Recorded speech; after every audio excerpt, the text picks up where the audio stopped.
Hello everyone, welcome to Tony Talks. To all our beautiful subscribers, we say thank you so much for staying with us. And if you're new here, we are happy you find us.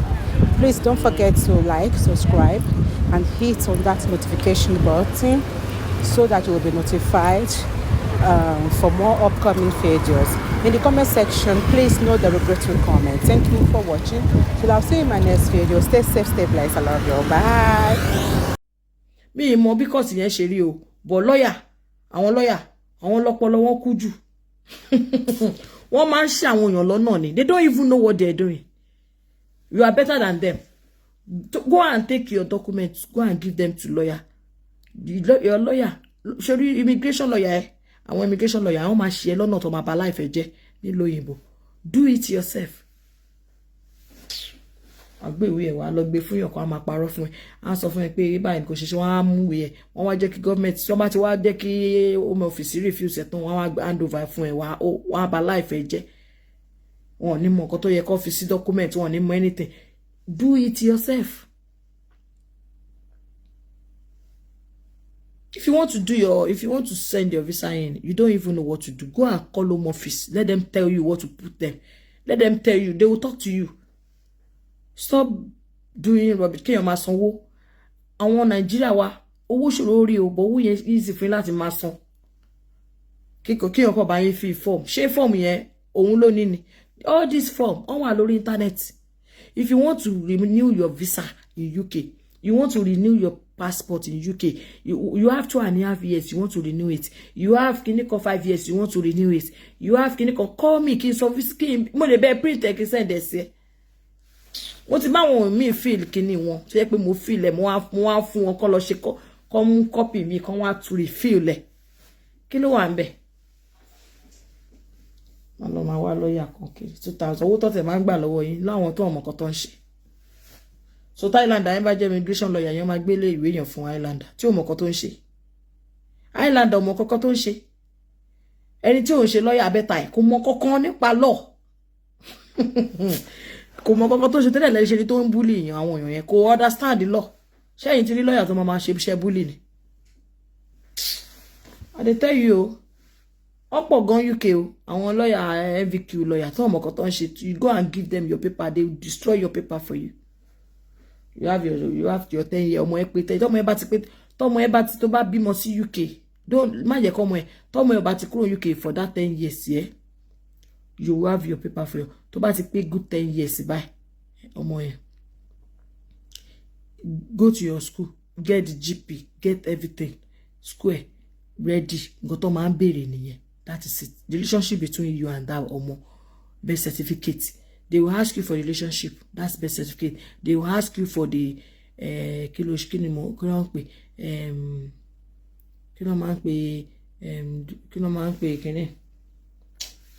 relationship between you and ọmọ yẹn.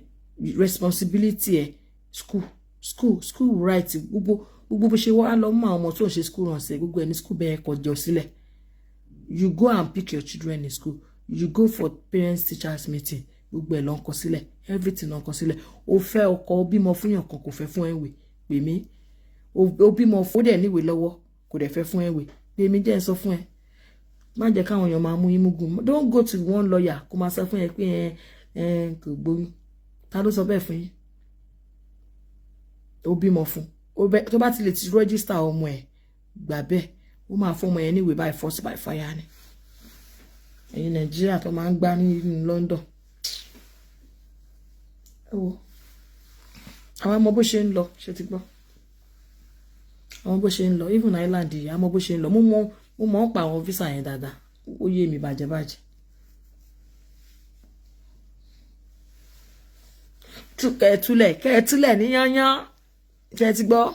Ẹ má lọ máa sanwó fún lawyer kankan. Ẹ má fún àwọn immigration lawyer kankan ní owó. Àfi tó bá jẹ́ asylum seeker. Asylum seeker nìkan ló ní the immigration lawyer.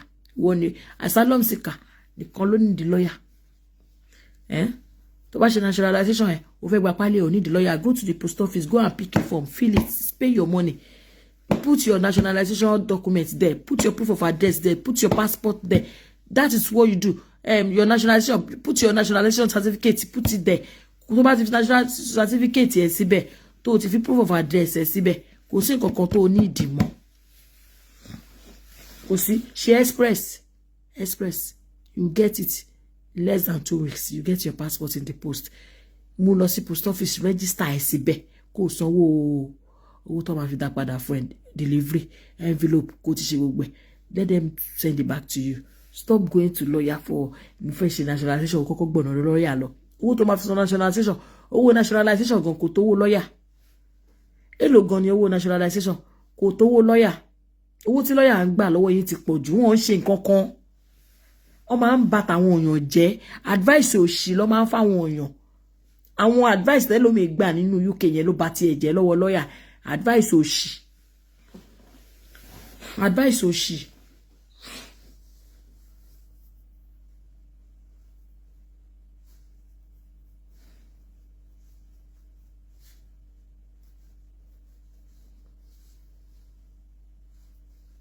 ẹlòmíì ti ní caution ẹlòmíì ti ní simple caution ẹlòmíì ti ṣe kíní kan ẹlòmíì ti ní ticketing kíní problem ẹlòmíì ti ní gbogbo àwọn points lórí license gbogbo oríṣiríṣi yẹn kò ní mọ̀ á tún lọ gbé nationalization wọlé wà wá lọ gbé ìwé wọlé wà jẹ́ kí HM revenue àbí kí ló ń pè àwọn yẹn home office wà á máa jẹ́ káwọn HM home office wà á jẹ́ káwọn yẹn máa ṣàjẹ́ lówó because tó bá gbé ìwé wọlé tó bá sanwó nationalization tó bá máa refuse ẹ wọ́n á yọ owó wọ́n á fún ẹ lówó díẹ̀ padà wọ́n á fún ẹ lára owó ẹ padà bó ti waste owó tó bá yẹ kó dúró wait you have some points you have some things you have some caution if you have caution don't go and apply any caution you have kó ní caution any caution tó bá ti ní any police simple caution no bá yẹ not just simple caution just wait for 3 years don't go and apply for anything once you apply you will be refused there's nothing you can do wọ́n máa refuse ẹni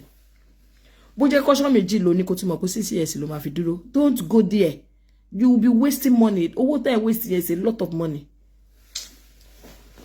so that is it ó bímọ bójá island náà ló ti lọ́mọ ó lọ́mọ òyọ̀kọ́ níwèé ó lọ́mọ fún ẹni tó níwèé wàá gbàwé fọ́mọ yẹn okay ẹ jẹ́ kí n fi yín lẹ̀ ẹ má yẹ kí n máa sọ̀rọ̀ lásán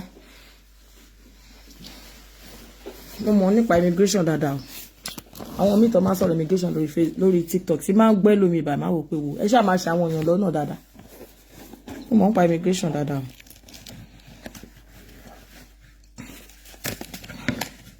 I know about it dáadáa lọ́ọ̀yà gan mi máa sọ nǹkan tí máa ṣe tí ó máa ṣe mi máa sọ fún ẹ máa sọ pé kí ló mọ̀ ṣé ilé tí máa bí question lọ́ọ̀yà tó nǹkan tó fẹ́ ṣe nìyẹn wàá wà okay. Okay. Báwọn mi ṣe ń gbé ní London tó yẹn ṣé ń gbádùn mi báwọn mi ṣe ń gbé ní London tó yẹn nǹkan tó ọmọ ní London ló pọ̀ jù báwọn mi ṣe ń gbé ní London yẹn àwọn mi ò bá ìwà ẹ jẹ́ kí n sọ fún yín ṣe rí àwọn mi wà ní London yẹn àwọn mi wà nínú London tó jẹ́ pé wọn ò ní ìwé o wọ́n wà ní London ó yẹ kó ti kúrò ní London kó ti níwèé tipẹ́tipẹ́ mo fẹ́ gbé ní London ló jẹ́ kẹ́lòmí níwèé get mo fẹ́ gbé London ló jẹ́ kẹ́lòmí níwèé àwọn bòmíì wà tó jẹ́ pé ó máa easy fún ẹ gan láti níwèé ó máa easy fún ẹ láti níwèé ju London lọ tí wàá níwèé ó kẹ́ jẹ́ kí n fún yín lẹ́sàmpù kan ṣé ń gbádùn mi ṣé kí n máa sọ̀rọ̀ lọ àbí ká stop ẹ̀ mi fẹ́ sọ̀rọ̀ púpọ̀ lálẹ́ yìí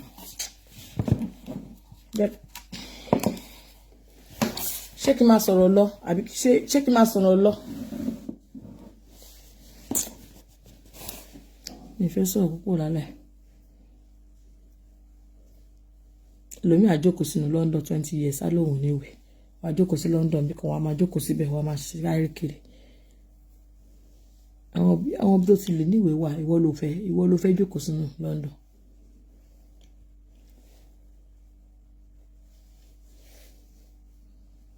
you are enjoying me ibo lẹ wà Frederick where are you country wo lẹ wà which country are you please tell me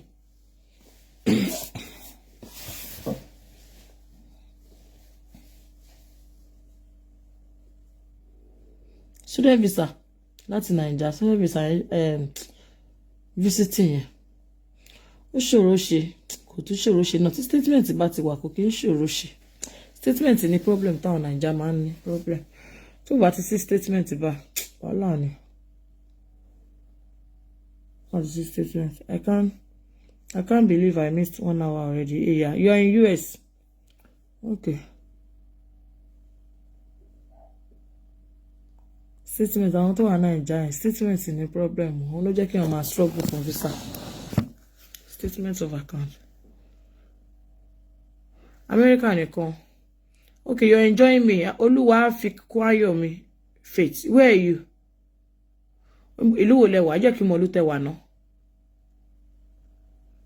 American visa nìkan. You're in Ireland. Okay, ẹ wà Ireland. Ó ti pẹ́ tẹ́ tí ń gbé bẹ̀. Opportunity to wà Ireland ó pọ̀.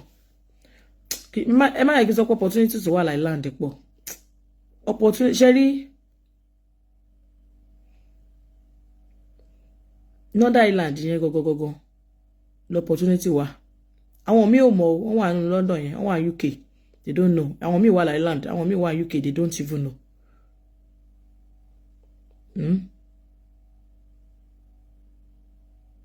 Àwọn míì wà nínú UK, they don't know.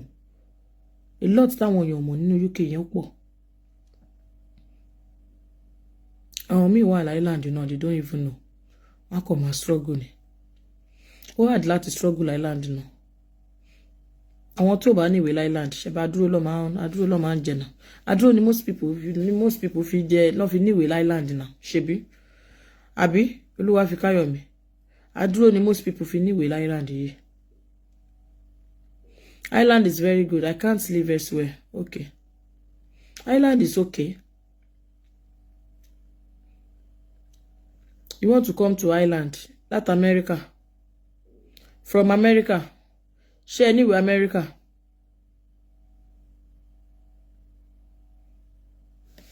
Ireland ìdá. Ireland ìdá. Ṣé àwọn èèyàn kàn ń gbé UK ní London. Mi mọ̀ nǹkan tó fà. Àwọn èèyàn kàn máa struggle. Àwọn èèyàn kàn máa struggle nínú London. Because Sherry, let me tell you about Ireland, yeah? You don't have anyway Ireland. Oh, in UK, in America. So how will you get to Ireland now? How will you come to Ireland? So, àwọn míì wà ní UK yẹn. This nǹkan tí n fẹ́ sọ nsìn, máa sọ kọ́kọ́ fún yín sìn. Ẹlòmíì ti wà UK for 10 years kò mọ̀. Yeah, housing is the only problem in Ireland. Yes, that's the only problem. Sherry, àwọn míì ti wà ní UK for many years. Ọ̀rọ̀ tí fẹ́ sọ sí wọn gbọ́ rí, ẹ jẹ́ n sọ fún yín. Sherry, UK, Northern Ireland, yeah. Northern Ireland.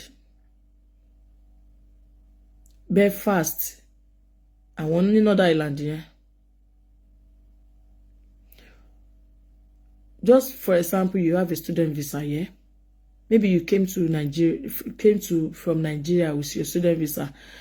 Àbí o ní work permit láti wá. Once you live in Northern Ireland is UK. Northern Ireland, UK ni. Well, instead of you to live in London, you have your work permit, yeah? Either you have your work permit or you have your COS. If you have your COS, that's work permit too.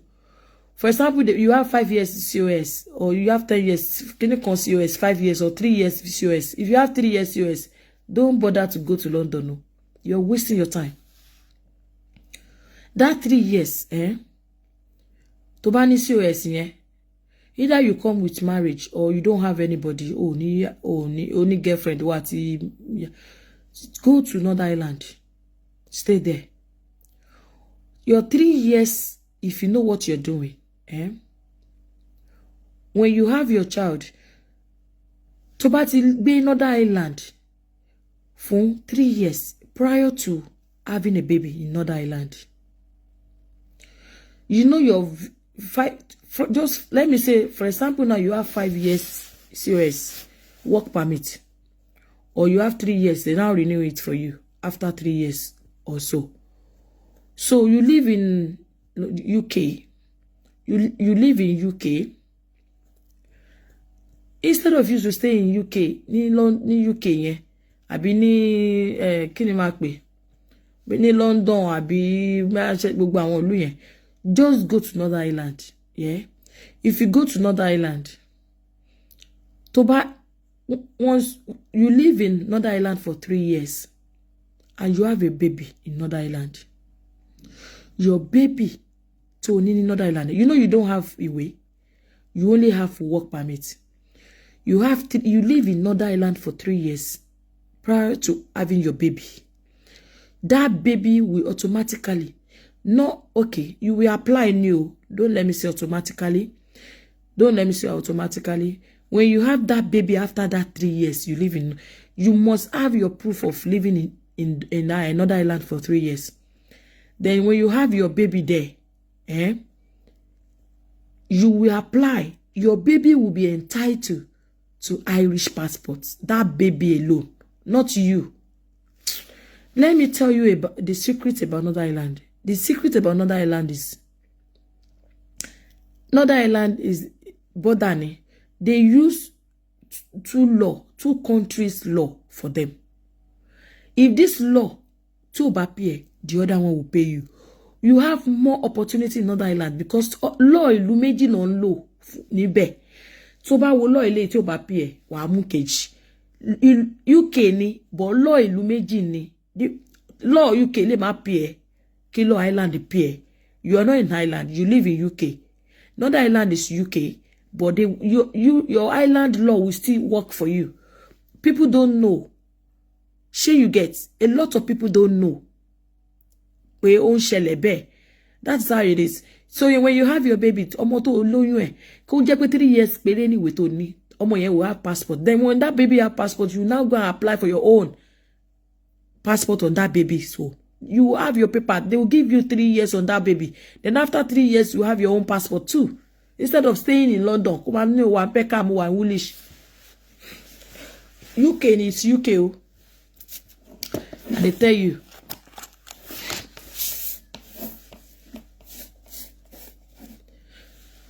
Instead of you to live in, if you stay in UK, in London, in UK, not Northern Ireland now, you are in UK.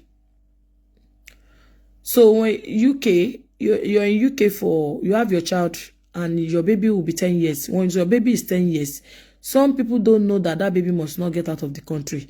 If you take your baby out of the country, you have to wait till 16 years. So if you don't take your baby out of the country, your child will stay in UK for 10 years. Then after 10 years, you apply for naturalization for your child. Then after naturalization, you get your baby passport. Then on top of that baby passport, you apply for your own, Abi. Then now, if you want to use your baby till 10 years, because the normal thing you must be 20 years in UK before you can get anything to stay. So that is why when your child is 10 years, you now go and apply. They will give you right to live. The 2.5 years that you're going to renew for four times, that it's going to be 10 years, another 10 years for you. There are ways you can do it better than yama. So instead of you to live in the London and Bugbe for that 10 years, to ma waste time just waka pass. Even if you get to know anybody that have Irish passports and you live for example, you live in Northern Ireland now, you meet most of the people living in Northern Ireland, they have both passports. Most people living in Northern Ireland, they have both UK. If you have a baby, bí mi ṣe wà yín sìn, bí mo ṣe wà yìí, tí máa bímọ, kí n bímọ sí Northern Ireland, my baby will be entitled to 2 passports. Sure you get? Tí máa bímọ sìn, kí n bímọ sí Northern Ireland, I will apply for UK passport for my child after birth certificate. Timati gba birth certificate for mommy, I apply for British passport and I will apply for Irish passport. Any child, Timati, Tobani, if you have Tobani way in Northern Ireland, or Motoba bis Northern Ireland, you will be entitled to 2 countries passport together. And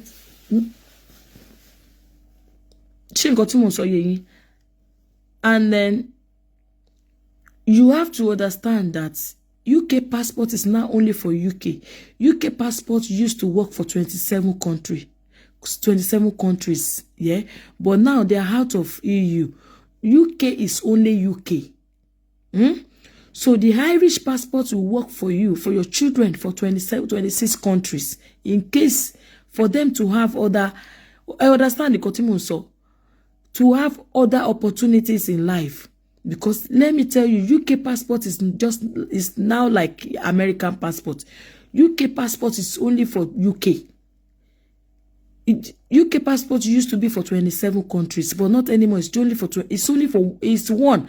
Then when you have Irish passport is more powerful than UK passport now. Irish passport is for 26 countries. Your children can decide to go to university in Germany and they will go free of charge. They can go to university in France, go to university in Italy, go to university anywhere. 26 European country free of charge, no pay. You are not paying school fees for anybody. And you know, if you have UK passports, look for something else for your children. Okay? Don't say because your children have UK passport. Look for something else.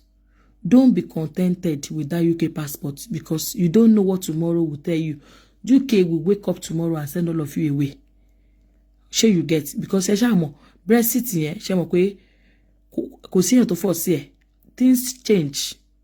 Make sure you have alternative. Don't sit down in the London. Yes, I'm in London, okay. No, forget it. Struggle. Do something else. Mo fún yín ní tips lóríṣiríṣi. Mo mọ nǹkan tí mo sọ fún yín o. Ireland yìí mo mọ a lot tó ń lọ níbẹ̀. UK gan mo mọ ó yá understand nǹkan tí mo sọ. Mo mọ tips in Northern Ireland, mo mọ tips Ireland. Most people don't know. They just take their passport and they stay there. They take their passport, they take their British passport and they stay in Britain forever. And at the end of the day, their British passport is only for British now. It's only for UK now. Very soon, very, very, very soon, Tobaya, UK will be telling you kini kan. Ṣé mọ̀ pé UK ti sọ fún yín pé wọ́n lè bímọ ju méjì lọ mọ́, they will not pay. Àwọn ní fọ́mọ kankan lówó, ọmọ tó bá bí lẹ́yìn ọmọ méjì. Ṣé mọ̀, ebi tí UK ti ń bá bọ̀ nìyẹn. Ṣé enjoy me? Mo ti sọ̀rọ̀ jù jàre. Ṣé enjoy me? Ṣé mọ̀ pé nígbà tí UK máa bẹ̀rẹ̀, ìgbà ọlọ́tí ẹ̀ bẹ̀rẹ̀ kìíní ẹ̀ náà, ó dàbọ̀ bẹ̀rẹ̀ ní 2017 or 2017 and 2016. Lẹ́mi ṣe wáyé sí lẹ́mi bá padà sí UK lọ́la, wọ́n lè lọ yẹn fẹ́ mi. Because me, I've already got all my children before they make that law. I've already had all my kids, pátápátá, nínú UK. Kó tó bẹ̀rẹ̀ law yẹn. I get. You understand, insane? You understand? So, I want to be more after 2016. No funny law. Law in gbogbo àwọn law òṣìṣẹ́ rí UK nígbà tí UK máa bẹ̀rẹ̀ wọ́n gbé income support, wọ́n gbé wá sáwọn kọ̀ọ̀kan, wọ́n gbórúkọ oríṣiríṣi wọlé. Ẹ jẹ́ sọ fún yín UK. UK. Ṣẹ́ni bó ṣe lálẹ̀, bó ṣe la student visa lẹ̀ fáwọn èèyàn wá. Bó ṣe gbé student visa yẹn sílẹ̀ tèrò pọ̀ yẹn. Bí UK tún ṣe máa gbé bọ́ọ̀sì sílẹ̀ ní tó tún máa fi máa kó wọn tó máa dá wọn padà sí. UK. Wọ́n yàtọ̀. On empathy kankan. So if you want to live there, make sure you have alternative. Don't say because you are in London, more enjoy life with me. No. Think about your tomorrow. Sure you get. Think about your tomorrow. Baby, I have all my children in UK. Me be Mos Island, me be Mos Ibikoko. All my kids are born in UK. They have their British passport, they have their Irish passport. Show you insane. They have British passport. If your children have British passports, you have your British passport. you can, because of them, move to Ireland if you want to move, because that British passport stay in UK. It doesn't work anywhere anymore.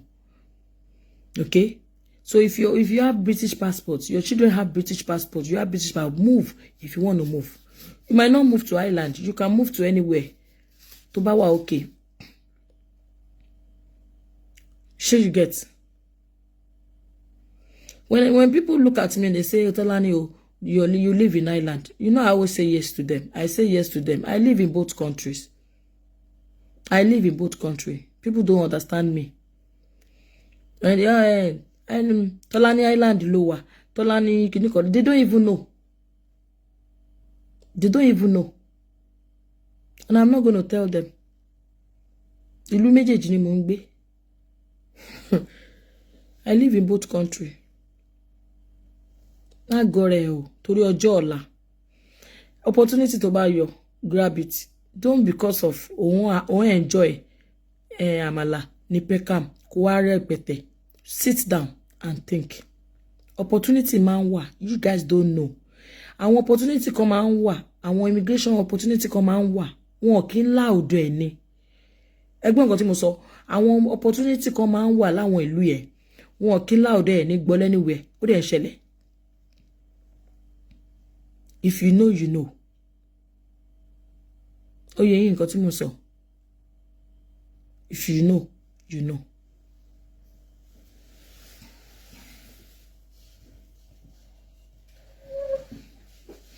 If you know, you know.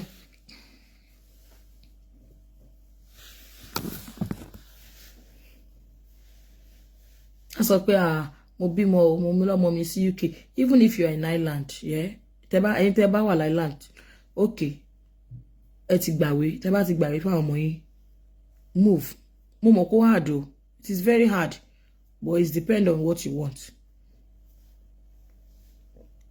Moving is hard. But if you're in Ireland, you don't even need to move, because UK passport, you don't need it. If you have Irish passport, you don't need UK passport. You don't even need it, because that your Irish passport stands for 26 countries. UK passport, you don't need it. But if you want to move, like you don't know what Irish will do to you tomorrow, because these people, they can change like weather. But alternative Manda. If you think you want to move, you can still move and live in Ireland. You can live in Ireland and benefit from UK. It depends on the area. Àwọn area kan wà, you máa benefit gbogbo nǹkan tó ń ṣẹlẹ̀ UK. Ireland ló máa gbé gbogbo nǹkan tó ń ṣẹlẹ̀ ní UK ló máa benefit ńbẹ̀. Pátápátá. Gbogbo nǹkan táwọn UK entitled sí ni wà entitled sí. Wà dé wà Ireland. Àwọn ibì kan wà. Àwọn kan wà UK. Gbogbo nǹkan táwọn Irish benefit, táwọn Irish benefit làwọn náà benefit. You can only move a step forward. Kò dẹ̀ wà nílùú ẹ̀. Wàá wà ní Ireland yẹn tó ń gbé, o ní láti kúrò Ireland. Wàá benefit ní nǹkan tó máa benefit. There are some areas in Ireland, yeah. There are some areas ní Ireland. Àwọn area kan wà ní UK. Àwọn area kan wà ní Ireland tó jẹ́ pé street yìí UK ni, next street Ireland ni. Bẹ́ẹ̀ ṣe máa benefit nìyẹn. Mi ò ní sọ jù bẹ́ẹ̀ lọ. Street ele UK ni, next street Ireland ni, street tó tún tẹ̀lé UK ni. You will benefit. Should get got mo sọ. Ẹ má fi ẹ̀yin tẹ́ wá láti Nigeria, tẹ́ káwọn tẹ́ bímọ sí lóyìnbó tẹ́ wá ozu ni mo sọ fún yín. Ẹ má rẹpẹtẹ o. Àwọn ìlú yẹn wọn bá yàn laugh o. Wọ́n máa ń change lójú. Brexit yẹn ó yẹ kó yé yín o. Brexit yẹn lẹ́yìn tẹ́ bá wà ńbẹ̀ ńgbà tí Brexit bẹ̀rẹ̀, ó yẹ kẹ́ understand pé anything can happen. COVID náà, gbà tí COVID ṣẹlẹ̀ mọ̀ pé fọ́ sí ẹ̀. Bẹ́ẹ̀ ni àwọn ìjọba bó ṣe náà ṣe máa ń yí nìyẹn.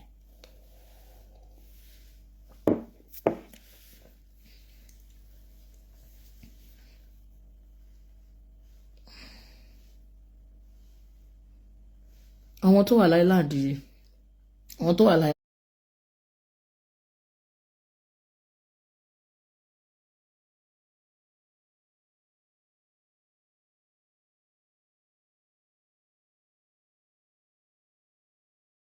wọ́n ló lè jẹ́ kí wọ́n ní àwọn èèyàn tó wà ní ayé tó wá jádúró Island, most of them UK ló ti wá.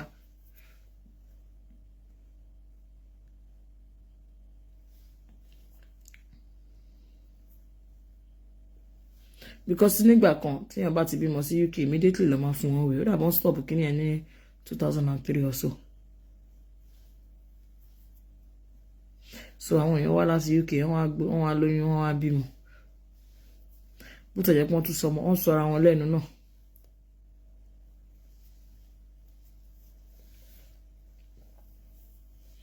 Bẹ́ẹ̀ ni èèyàn ní láti máa yẹ̀wò. Ẹ mọ̀ pé èmi sìn kọ́ Ọlọ́run ló lọ́la, bọ̀ èmi máa ń ro ọjọ́ iwájú. Nǹkan tí bá ń ṣe láyé mi, mo máa ń ro ọjọ́ iwájú. Ẹ̀sìn èmi ò kí ń ro èní nìkan torí ọjọ́ ọ̀la yẹn gangan nìyẹn òun nǹkan tó lè ṣẹlẹ̀ ńbẹ̀. Tí èèyàn ṣe máa ń wo ọjọ́ ọ̀la pé ọ̀la. Because tí wọ́n bá ti bímọ, o gbọ́dọ̀ máa ro ọjọ́ ọ̀la. Tí nǹkan bá tiẹ̀ ṣe ẹ́, tí àwọn ọmọ ẹ wà ńbẹ̀, o gbọ́dọ̀ make life easy fáwọn ọmọ ẹ. Tí táwọn mi máa fi lọ máa kówó jọ, tá lọ máa kọ́lé sí Nàìjíríà, wọn ò ní rọjọ́ ọ̀la àwọn ọmọ wọn, kò dá.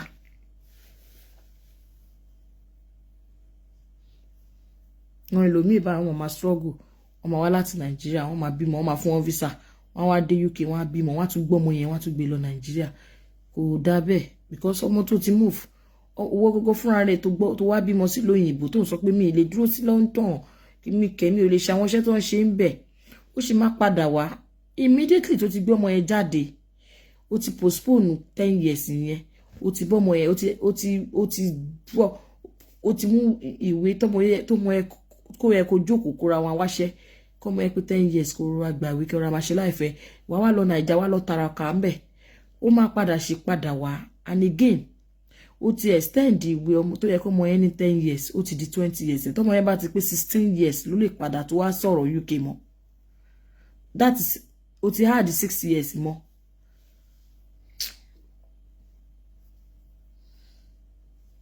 Wọn obìnrin míì náà máa ṣe bẹ́ẹ̀, wọn ò ní níṣẹ́ tó fẹ́ lọ ṣe Nàìjà, wọn kò gbọmọ kúrò ń lò wọn kọ mo ń lọlé okay.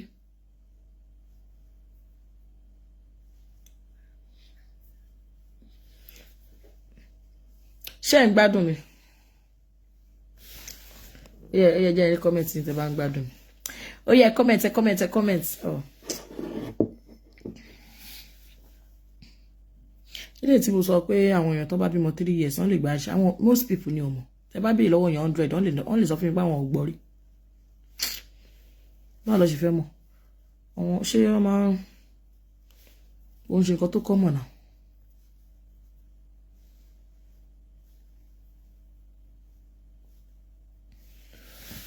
Kọ́ lóun ṣàánú wa lóun á kọ́ wa mọ̀ ṣe torí àwa táwa struggle nílùú òyìnbó yìí a gbọ́dọ̀ máa try. Àwa táwa struggle nílùú yìí nǹkan tí èèyàn bá mọ ibi tẹ́gbẹ́ ẹ̀ ti là ẹni tó bá mọ ibi tẹ́gbẹ́ ẹ̀ ti là ó máa sáré kú ni.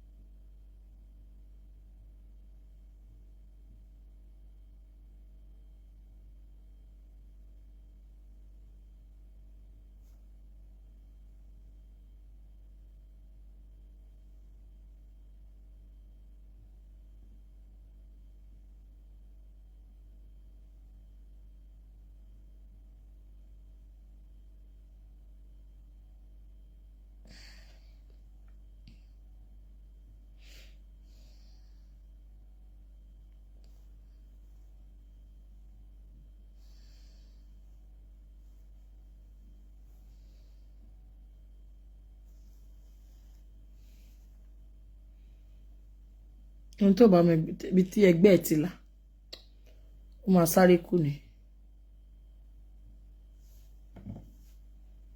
Wọ́n lọ máa bá lọ́ọ̀yà kan àwọn lọ́ọ̀yà tó jókòó sọ́fíìsì wọn ẹ wá lọ fún wọn ní 2005 3000 kí ló fẹ́ ṣe fún yín ṣé òun ló fẹ́ fún yín níwèé ni ṣé òun jó mọ́ ọ́fíìsì ni ẹgbẹ́ ìwé yín wọlé tó bá rí fíìsì yẹn dá padà fún wọn. Kí nìkan tó wà nínú ìwé tẹ́ fẹ́ gbé wọlé ẹ ṣe bí ẹ mọ nǹkan tó máa ń béèrè sí nǹkan tó máa ń béèrè nínú ìwé náà wọ́n fẹ́ gbé ìwé wọlé fọ́mọ ẹ̀ ó ti mọ nǹkan tó fẹ́ kò sí nǹkan tó wà ń bẹ̀. Relationship between the parents relationship wo àtọmọ ẹ̀ kí ló lè proof yẹn kí ló lè proof relationship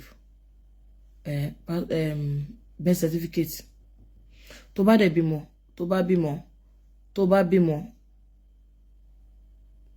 tí bàbá ọmọ yẹn ò bá sí lára tó gbọ́mọ yẹn tó lọ register ẹ̀ ọmọ yẹn ó ti tọ́ nìyẹn o lè ọmọ yẹn bọ̀bọ̀ yẹn ò responsible for ọmọ yẹn nìyẹn o bọ̀bọ̀ yẹn kò lè gba nǹkan lórí ọmọ yẹn láéláé tọkọ ẹ̀ ò bá sí ní UK tó gbóyún wá láti Nàìjíríà tó lọ dá register ẹ̀ bọ̀bọ̀ yẹn ò lè gba nǹkan bàbá yẹn kọ́ ló bí ọmọ yẹn nìyẹn o tó bá fi lè forúkọ ti ẹnìkan sórí birth certificate ọmọ ẹ̀ tó forúkọ bàbá ẹ̀ sí fún ẹ that is the end o bàbá yẹn kọ́ ló bí nìyẹn o.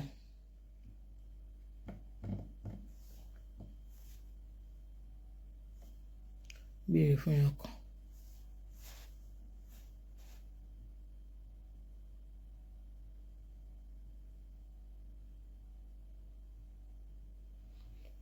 tó bá fẹ́ gbé ìwọlé wọ́n á bẹ̀ relationship they will ask you for relationship between you and what's the relationship between you and that boy ọmọ tó bí that's your the birth certificate of the baby that's the relationship between you because your name will be there your details will be in the birth certificate on the system ó wà nínú system kò ní sínú birth certificate paper tó fún ẹ yẹn ó máa wà nínú system so that one is the relationship between you then responsibility tó ń take gbogbo ṣe mọ́ ọmọ lọ school tó bá if you take your kids to school wọ́n máa ń kọ ẹni tó mú wálẹ̀ tó bá lọ mọ́ ọmọ ẹ̀ gbogbo àwọn tó bá ń lọ fún meeting tí wọ́n bá níwèé tí ọkọ ẹ̀ ò bá níwèé àbọ̀kọ ẹ̀ níwèé wọ́n ò níwèé tẹ́ bá fẹ́ lọ sí meeting ọmọ ẹ̀ wọ́n pè wọ́n fún parent meeting ìwọ ni kó máa lọ́wọ́ tó níwèé yẹn tó fẹ́ fọmọ yẹn gbàwé ìwọ ni kó máa ṣe gbogbo kinní yẹn kó máa front ẹ̀ so that wọ́n máa register ẹ̀ sílẹ̀ fún ẹ tó bá need wọn tó bá lọ gbà gbogbo ẹ̀ náà máa kọ fún ẹ gbogbo nǹkan tó ṣe fọmọ yẹn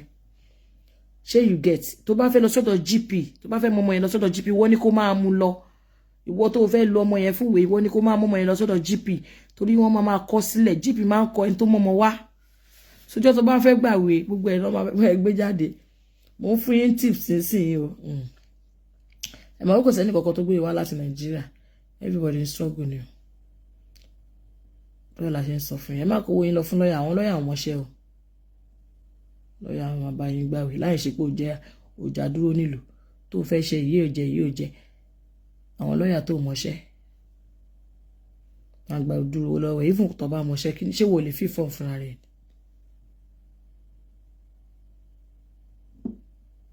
fífọ́ọ̀mù fúnra rẹ̀ kó kó dọ́kúmẹ̀ntì ẹ̀ síbẹ̀ kó tẹ̀lé sí wọn. So bí ẹ ṣe jẹ́ nìyẹn.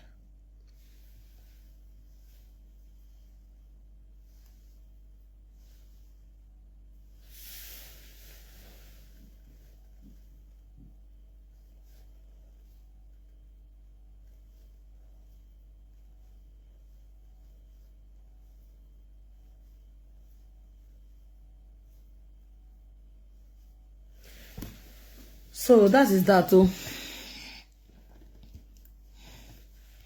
The same thing bẹ́ẹ̀ ló ṣe ń ṣẹlẹ̀ láwọn Germany the same thing bẹ́ẹ̀ ló ṣe ń ṣẹlẹ̀ láwọn Italy the same thing ni wọ́n but the first thing àwọn adúró tó máa ń jẹ yẹn the first thing if you want to go and jadúró tó fẹ́ lọ kọ́wọ́ sókè níbì kan tó bá fẹ́ lọ kọ́wọ́ sókè níbì kan make sure don't make a mistake the mistake you must not make in your life ni pé kó lọ gbé pálí ẹ̀ fún wọn má ever gbé pálí ẹ̀ tó bá fẹ́ lọ jadúró bí kọ́kọ́ gbé pálí ẹ̀ fún sister ẹ̀ kan kọ́ bẹ́ẹ̀ lọ tọ́jú ẹ̀ pàbí wọ́n máa bẹ́ẹ̀ rí mọ́lẹ̀ bí kan ni bí wọ́n máa bẹ́ẹ̀ tọ́jú ẹ̀ sínú wò ń bí kan ni má gbé passport ẹ̀ tó bá fẹ́ lọ jadúró tó lọ nàka sílẹ̀ tó gbé pálí ẹ̀ lé wọn lọ́wọ́ anywhere bá jẹ́ Canada ló dé tó bá kọ́kọ́ fẹ́ jadúró gbé pálí ẹ̀ fún yàn kan kó má mú pálí lẹ̀ tó bá mú pálí ẹ̀ sílẹ̀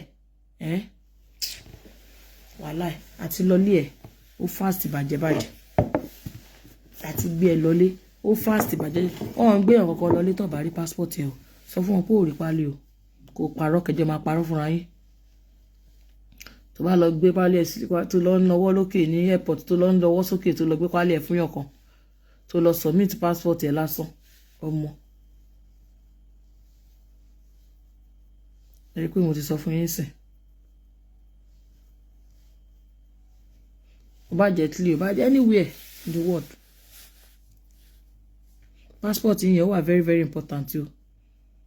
Ẹ má jẹ́ kí immigration kọ́kọ́ gbà mú o.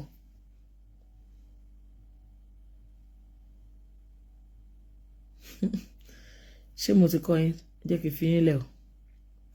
Ẹ jẹ́ n fi yín lẹ̀ o. Ẹ jẹ́ ká fi yín lẹ̀ o. Aṣá ti sọ̀rọ̀ díẹ̀ láyé ẹ̀ sáà máa sọ oríṣiríṣi ọ̀rọ̀. Ṣé ti gbọ́? A máa sọ oríṣiríṣi ọ̀rọ̀ míì.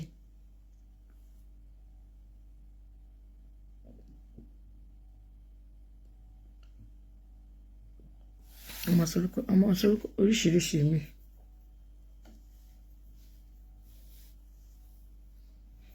Kò easy àti jẹ àti mu wa kọ́ lọ́mọ ẹ̀ kó le. Nigeria government ò rẹ́rìn. Visa ṣòro ṣe láti Naija. Kí ló dẹ̀ fà tó ṣòro ṣe?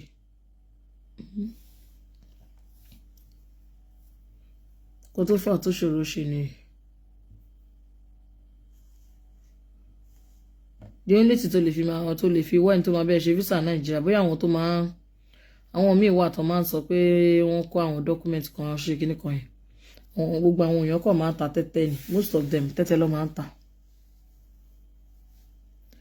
Tí ó bá ti jẹ́ pé COS àwọn èèyàn kan fẹ́ bẹ́ẹ̀ gẹ́ẹ̀tẹ̀ láti ìlú òyìnbó. Oyè yìí ẹ mọ̀ pé COS ń sìn tí gọ́ọ̀mẹ̀ntì bá ti approve kíní fún àwọn èèyàn, fún àwọn company, àwọn agency, àwọn through wọn náà fi máa ń get COS. But pé o fẹ́ ṣe visiting visa kò sọ̀rọ̀ ń bẹ̀ o. Ṣé fúnra rẹ̀ kókó gbogbo document ìjọ tó bá jẹ́ pé Amẹ́ríkà kó wá Nàìjíríà gan kó fẹ́ ṣe visiting visa ó fẹ́ lọ sí Amẹ́ríkà. Tó Amẹ́ríkà gan ló easy láti ṣe jù. Wàá máa ta tẹ́tẹ́ Amẹ́ríkà yẹn kó máa ta ń bẹ̀. Torí Amẹ́ríkà ò kì í béè document. Wọ́n béè document tó bá ń lọ sí airport sí embassy wọn ló máa kó document dá wọ́n ń sà. Àwọn ìmọ̀ pé àwọn kì í submit àwọn submission àwọn ní submission day àwọn yẹn ló máa ń sa gbogbo nǹkan wọn.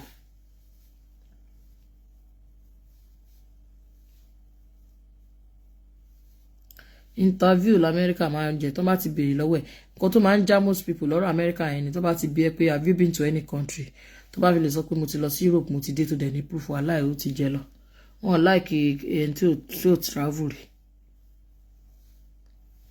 wọn láìkì àwọn tó ti travel lọ tó ti dé tó ti travel rí tó ti padà wálé tó bá ti lè ní proof.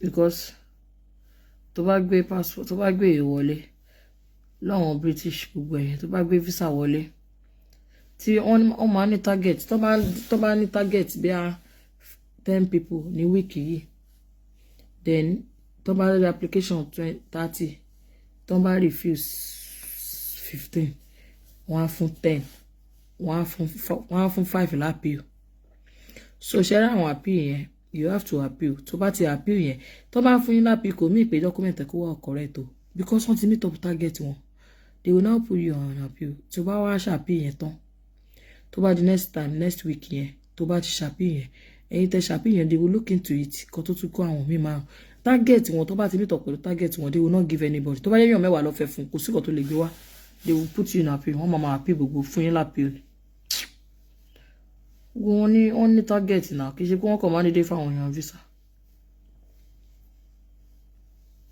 Then if you know what you are doing kò sí big deal nínú pé èèyàn fẹ́ kò sí tó bá fi lè ní statement kan ni tó máa ń já àwọn èèyàn pọ̀ ló ń jẹ́ láti lè ní statement tó ti tán láti lè ní statement tó bá fẹ́ lọ gba visa. Tó bá ti níṣẹ́ lọ́wọ́ ó easy tó níṣẹ́ gidi lọ́wọ́ tó dẹ̀ tó gbogbo visa ẹ̀ dáadáa tó fi hotel reservation sí àbí invitation tó bá ríyàn invite ẹ̀ fine tó bá dẹ̀ ríyàn invite ẹ̀ ṣe hotel reservation tó bá ṣe hotel reservation kò ṣe travel guard sanwó travel guard tó bá ṣe àwọn dóònà jọ tó bá ṣe travel guard because ọmọ máa wò pé ibi tó lọ rí báwo ló ṣe fẹ́ kópo ń bẹ̀. Travel guide máa help tí a bá ṣe travel guide yẹn tó ti sanwó travel guide yẹn ó máa help. Ó máa help because you have never been there. How do you cope? The travel guide will guide you. You pay now. Don't know. So bí ẹ ṣe jẹ́ nìyẹn. Mo mọ̀ pé ẹ̀yin mi ò ní ìdẹ nǹkan tí mo sọ yìí o àbúrò yín lè ní ìdẹ ẹ lè láàbúrò tó ní ìdẹ ṣe ti get àwọn mi ò ní ìdẹ inú yín Nàìjíríà wà òkè láti gbé mọ́ àgbà tí yàn bá jóbìnrin